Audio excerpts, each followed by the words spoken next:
आज के इस वीडियो में हम बात करने वाले हैं पतंजलि के बारे में। पतंजलि ने लास्ट ईयर 30,000 करोड़ का रेवेन्यू किया था। आयुर्वेदिक और नेचुरल प्रोडक्ट्स के मार्केट में कंपनी अपना व्यापार करती है। इस मार्केट में पहले डाबर एक कंपनी थी जो कि लीड करती थी, नंबर 1 पोजीशन पे रहती थी, लेकिन अब ये कंपनी सेकंड नंबर पे है।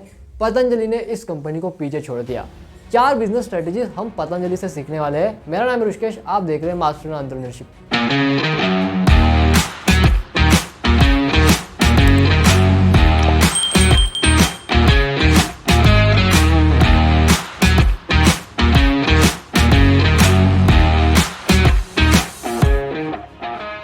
पतंजलि की वैसे शुरुआत 2006 में हुई थी। शुरुआत की थी बाबा रामदेव और आचार्य बालकृष्णन ने। उस समय पतंजलि जो थी वो रिटेल मार्केट के अंदर काम नहीं करती थी, बल्कि वो आयुर्वेदिक मेडिसिन बनाती थी अपने ही चिकित्सालय और अपने ही फार्मेसीज के लिए। उस समय बाबा रामदेव दिव्या चिकित्सालय करके एक क्लिनिक चलाते थे जहाँ पे आयुर्वेदिक तरीके से लोगों का उपचार किया जाता था, और जो औषधि लगती थी उस उपचार में वो औषधि पतंजलि बनाती थी। बाद में इन्होंने उसकी सक्सेस के चलते हुए इन्होंने दिव्य फार्मेसिस्ट नाम से आउटलेट्स खोले। उन फार्मेसिस्ट के अंदर जो है वो पतंजलि के ये प्रोडक्ट्स बेचते थे। धीरे धीरे ये बिजनेस काफ़ी अच्छे से चलने लगा, जिसके वजह से कंपनी को अच्छा फ़ायदा होने लगा।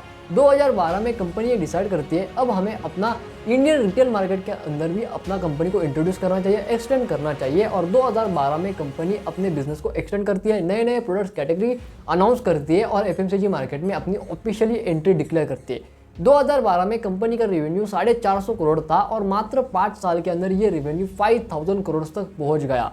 आज की डेट में ये company fastest growing FMCG company है और अपने मार्केट के अंदर नंबर 1 पोजीशन पे है। लास्ट फाइनेंशियल ईयर कंपनी ने 30,000 करोड़ का रेवेन्यू। समझते हैं सबसे पहली बिजनेस स्ट्रेटेजी वो है ब्रांड बिल्डिंग स्ट्रेटेजी। अब ब्रांड बिल्डिंग स्ट्रेटेजी बेसिकली क्या है, तो यहाँ पे कंपनी कोई भी हो, एफएमसीजी कंपनी का हम एग्जांपल लेते हैं। एफएमसीजी कंपनी के अंदर अगर आपको जो है वो अपना एफएमसीजी में प्रोडक्ट बेचने हैं, फास्ट मूविंग कंज्यूमर गुड्स के अंदर आपको प्रोडक्ट बेचने, तो यहाँ पे पहले कंपनियां सेलिब्रिटी एंडोर्समेंट लाती थी, यानी कि सेलिब्रिटी को लाना। जैसे च्यवनप्राश के लिए डाबर ने अमिताभ बच्चन को लेके आया, हजमालों के लिए अजय देवगन को लेके आया। वैसे ही अलग अलग कंपनियां सेलिब्रिटी एंडोर्समेंट का इस्तेमाल करती है अपने प्रोडक्ट्स को मार्केट में हिट कराने में, उन्हें मार्केट में बेचने के लिए। लेकिन पतंजलि ने यहाँ पे सेलिब्रिटी एंडोर्समेंट नहीं किया, बल्कि बाबा रामदेव की फेस वैल्यू का इस्तेमाल किया। बाबा रामदेव गुरु जो है वो योगा गुरु भी है और आयुर्वेदिक के काफ़ी अच्छे जानकार है। उनके योगा क्लासेस, उनके जो योगासन है बहुत लोगों को फ़ायदा दिलाते हैं, जिसके वजह से उनका काफ़ी ज़्यादा ट्रस्ट है इंडिया के पब्लिक के अंदर। जिसके वजह से उस ट्रस्ट की वजह से पतंजलि को अपनी इनिशियल सेल्स को जनरेट करने में और ऑर्गेनिक सेल्स को बढ़ाने में, यानी कि जो सेल्स ऐसी सेल्स जिसके लिए एडवर्टाइजिंग नहीं दी गई है, लेकिन वो सेल्स सिर्फ बाबा रामदेव के चेहरे की वजह से पतंजलि को मिल रही है। ये थी बाबा रामदेव की फेस वैल्यू की कीमत।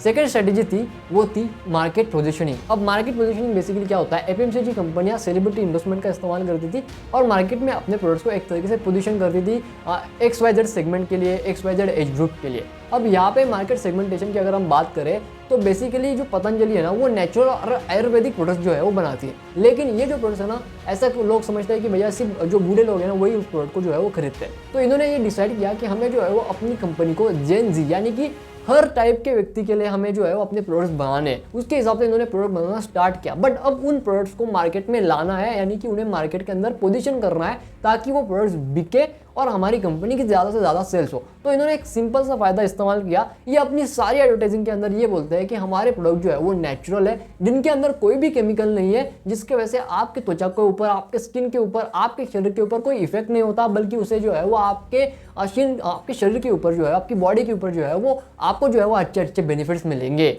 यानी कि आपके बॉडी का ही फायदा है अगर आप हमारे प्रोडक्ट्स का इस्तेमाल करते हो तो। अब इस पर्टिकुलर मार्केट पोजीशनिंग की वजह से पतंजलि के आज के डेट में लोग सोचते हैं कि यार ये जो ब्रांड है ना ये ऐसे प्रोडक्ट बनाता है जिसके अंदर नेचुरल चीज़ों का इस्तेमाल किया गया है, कोई भी केमिकल नहीं है, जिसके वजह से ये हेल्दी प्रोडक्ट होते हैं एक आम इंसान के बॉडी के लिए। जिसके वजह से पतंजलि आज बड़े आसानी से जो जेन जी सेक्टर है, यानी कि हर एक ग्रुप का जो बिजनेस है, यानी कि हर एक ग्रुप का जो कस्टमर है ना वो पतंजलि का प्रोडक्ट जो है वो खरीदता है। फिर चाहे वो बच्चा हो जो पतंजलि की चॉकलेट लेता हो, या फिर पतंजलि के जूसेस लेता हो, या फिर कोई पतंजलि की नूडल्स ले रहा हो, या फिर कोई बुड्ढा है जो पतंजलि की दवाई ले रहा हो।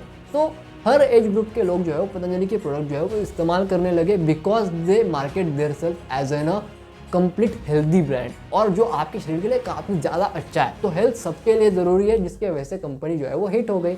तीसरा ग्रोथ फैक्टर है या फिर तीसरी जो स्ट्रेटेजी जो हमें कंपनी से सीखनी है वो ये है कि अंडरस्टैंड द कस्टमर्स नीड्स। अब पतंजलि जो है ना वो अपने कस्टमर्स की बहुत ज़्यादा सुनते हैं, अपने कस्टमर्स की नीड्स को समझते हैं, अपने प्रोडक्ट्स के अंदर क्या कमी आई है खुद कस्टमर्स से पूछते हैं, बड़े बड़े फिजिकल इवेंट्स ऑर्गेनाइज करते हैं। इवन जो रामदेव बाबा की जो योगा क्लासेस होती है ना उसके अंदर भी वो अपने कस्टमर्स यानी कि जो वहाँ पे योगा के लिए आते हैं उनसे भी पूछते हैं कि भैया आपने हमें ये दवाई बनाने के लिए बनाई, हमने ये दवाई बनाई आपको दी, आप बताइए कि ये दवाई कैसी रही, इसमें क्या इफेक्ट है या फिर क्या चीज़ है जो आपके बॉडी को इसमें सूट कर गई या फिर सूट नहीं कर रही है, आपको क्या लगता है कि हमें क्या इसमें इंप्रूव करना चाहिए नहीं करना चाहिए, आप बताओ। तो कस्टमर्स उन्हें बताते गए, वो दवाइयाँ या फिर वो प्रोडक्ट जो है वो बनाते गए।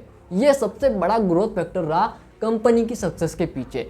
चौथा ग्रोथ फैक्टर या फिर फोर्थ स्ट्रेटेजी जो कंपनी ने इस्तेमाल की या फिर कंपनी से हमें सीखने को मिलती है वो है ऑफलाइन मार्केट स्ट्रेटेजी यानी कि ओमनी चैनल मॉडल। कंपनी जो है वो यहाँ पे आज के डेट में अपने प्रोडक्ट्स को सारी जगह पे बेचती है, अमेजोन के ऊपर भी बेचती है, फ्लिपकार्ट ई कॉमर्स साइट्स के ऊपर भी बेचती है, अपने खुद के ब्रांड ऑन स्टोर्स भी है, उसी के साथ साथ नॉन रिटेल स्टोर्स भी है यानी कि डी मार्ट हो गया, छोटी किराना का दुकान हो गया, सब जगह पे आपको मार्केट में पतंजलि के प्रोडक्ट्स देखने को मिलते हैं। लेकिन शुरुआत में पतंजलि ने ये डिसाइड किया कि वो जो अपने सुपर मार्केट्स है ना वो सिर्फ अर्बन एरियाज के अंदर ही खोलेंगे, ज़्यादा रूरल एरिया के अंदर नहीं खोलेंगे, क्योंकि यहाँ पे आप पतंजलि के पास बहुत सारे डिफरेंट टाइप के प्रोडक्ट्स जो थे जिसके वजह से हर सेक्टर के आदमी जो है वो उन प्रोडक्ट्स को एक ही जगह पे खरीद सके। इसलिए इन्होंने जो है वो अर्बन एरियाज में अपने पतंजलि सुपर मार्केट्स के स्टोर्स बनाए।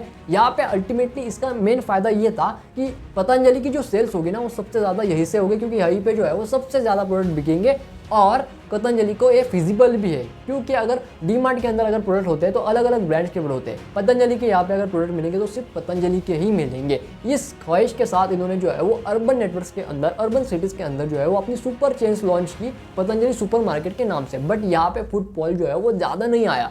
बाद में इनको पता चला कि जो एक्चुअल में टायर 2 टायर 3 सिटीज़ है ना वहाँ पे फुटफॉल जो है वो बढ़ रहा है। उसके बाद इन्होंने जो है वो टायर 2 टायर 3 और रूरल इंडिया से कनेक्ट करने वाली सिटीज़ के अंदर जो है वो काफ़ी ज़्यादा अपनी सुपर मार्केट्स खोली और उसका फ़ायदा ये रहा कि प्रोडक्ट्स कम कीमत पे होते थे, अच्छे क्वालिटी के होते थे, हेल्थ के ऊपर कोई ज़्यादा उनका जो है वो साइड इफेक्ट नहीं था, बल्कि हेल्थ के लिए बेनिफिट था, जिसके वजह से रूरल इंडिया के अंदर या फिर जो टायर 2 टायर 3 सिटीज़ के अंदर जो है वो इनके सुपर मार्केट्स की ग्रोथ जो है वो बहुत तेज़ी से होने लगी। आज के डेट में इनके रूरल इंडिया के अंदर 10,000 से भी ज़्यादा खुद के ब्रांड ओन स्टोर्स है, जो कि पहले कंपनी चाहती थी सिर्फ अर्बन एरियाज में खोलना। अब अर्बन एरियाज में ये स्टोर्स काफ़ी ज़्यादा कम है, रूरल इंडिया के अंदर ये काफ़ी ज़्यादा है, जिसकी वजह से इनकी सेल्स भी काफ़ी अच्छी हो रही है। आशा करता हूँ कि आपको ये वीडियो पसंद आई होगी। अगर आपने इस वीडियो से कुछ भी सीखा तो यार चैनल को सब्सक्राइब जरूर कर देना, कमेंट में बताना वीडियो कैसे लगी। मैं मिलता हूँ आपसे नेक्स्ट वीडियो में, तब तक के लिए जय हिंद, वंदे मातरम।